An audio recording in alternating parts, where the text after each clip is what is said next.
નમસ્કાર ખેડૂત મિત્રો, હું નિલેશ ભાટિયા, માધવ એગ્રો. અત્યારે ખેડૂત મિત્રો, આપણે બધાને મોટા ભાગનાને ખેડૂતને અત્યારે પ્રશ્ન એક જ છે કે કયો પાક વાવવો, અને પાક વાવવો તો એની સાથે ખાતર સરકારી જે આપેલી સબસિડી વાળા ખાતરો મળતા નથી. લોકલ કંપની અને બીજા અન્ય ખાતરો જે આવે છે એ પૂરતો લાભ મળતો નથી, અથવા જે ખર્ચો કરીએ એટલું એમાંથી વળતર નથી મળતું. એ સિવાય જે છોડને પોષક તત્વો પૂરા પાડવા જોઈએ એ ખાતરમાંથી મળતા નથી. એટલા જ માટે આપણે એન્જિન ઓર્ગેનિક કંપનીનું એક જોરદાર ખાતર આવે છે, અને એ ખાતર માટેનું ઉપયોગ, એ ખાતરમાં શું આવે છે, કઈ રીતે કામ કરે અને કયા કયા પાકમાં કેટલો ફાયદો કરશે, એની માહિતી આપણે એમના નિષ્ણાત સાહેબ પાસેથી મેળવીએ. સુરેશભાઈ પાસેથી. નમસ્કાર ખેડૂત મિત્રો, મારું નામ સુરેશપાલ મૌર્ય છે અને આ ખાતર છે એન્જિન ઓર્ગેનિક કંપનીના નેનેજમ X2 ખાતર છે અને દાણેદાર આવે છે, ગોળી યુરિયા જેમ ગોળી આવે છે.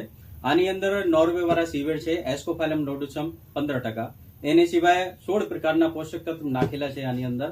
અને તમારે છાંટમાં બહુ હેલો પડશે કે ગોળી આવે છે, ઝીણી ઝીણી ગોળી આવે છે અમે. અને શું ફાયદો કરશે, આ જીરા અથવા ચણા, ઘઉં બધા પાકમાં નાખી શકો. આ 15 કિલોનું પેકિંગમાં આવે છે અને 24 કિલોના પણ ડ્રમ આવે છે. તો આપણા 1 એકરમાં 15 કિલો નાખવાના છે આ ખાતર. શું ફાયદો કરશે, મૂળિયાનો ઝડપી વિકાસ કરશે, તંતુમૂળનો વધારે વિકાસ કરશે અને છોડને સર્વાંગી વિકાસ કરાવશે. એની સિવાય જીરામાં તમે નાખશો તો જીરાના સાઇઝ અને શાઇનિંગ બધું ફાયદો કરશે. એની સિવાય આની અંદર હ્યુમસ પણ છે. હ્યુમસ એટલે કે CN રેશિયો, નાઇટ્રોજન કાર્બનનો પણ રેશિયો સુધારે છે આ ખાતર, અને જમીનને ઉપજાઉ બનાવે છે.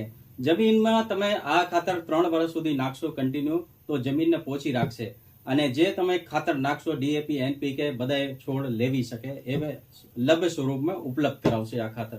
તો આ ખાતરના ઘણું બધું મહત્વ છે. તમે દરેક બાડીની અંદર થોડી જગ્યા રાખજો, એક ક્યારા, અને આ ખાતર વાપરજો. નમસ્કાર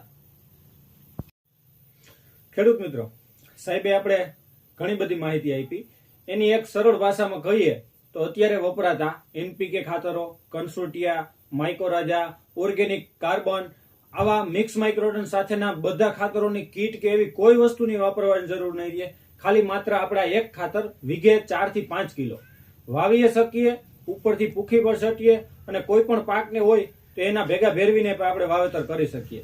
ખાલી માત્ર એક જ વસ્તુ આપવાથી જે આપણું જૂનું ખાતર પડ્યું એના પોષક તત્વો લભ્ય થશે, જમીન સુધરશે, અને ઓર્ગેનિક નથી